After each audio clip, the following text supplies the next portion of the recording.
Où il pousse, le banyan a un caractère sacré. C'est un arbre qui est respecté. Les gens, les Kanaks ont la coutume devant un banyan. Et jadis, les cadavres des chefs étaient préparés comme des momies, ficelés et installés dans les branches des banians.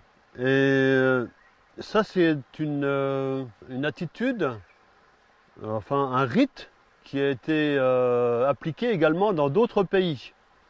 Alors de la même façon que Saint Louis rendait la justice sous un chêne, hein, on connaît bien cette image d'Épinal, ce qu'il est vrai, c'est que les Kanaks, jadis, faisaient les palabres et rendaient la justice également sous un banyan.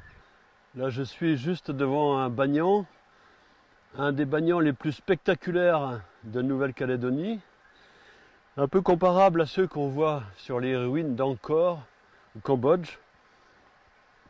C'est un arbre qui est, on a l'impression qu'il s'attaque aux vieilles pierres, il s'attaque aux arbres, on le qualifie d'étrangleur, on le qualifie même de parasite.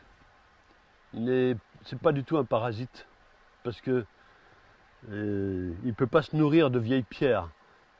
Il se sert des vieilles pierres pour s'accrocher dessus simplement. Donc le banyan, il est présent en Calédonie. Il y a au moins une demi-douzaine d'espèces de banyans. Aucune n'est endémique.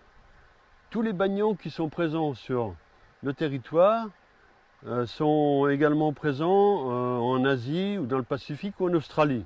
Mais c'est quand même un arbre extraordinaire par son aspect. Il a souvent des racines qui pendent ou alors il est enveloppant. Il développe une multitude de racines aériennes qui prennent des formes les plus inattendues.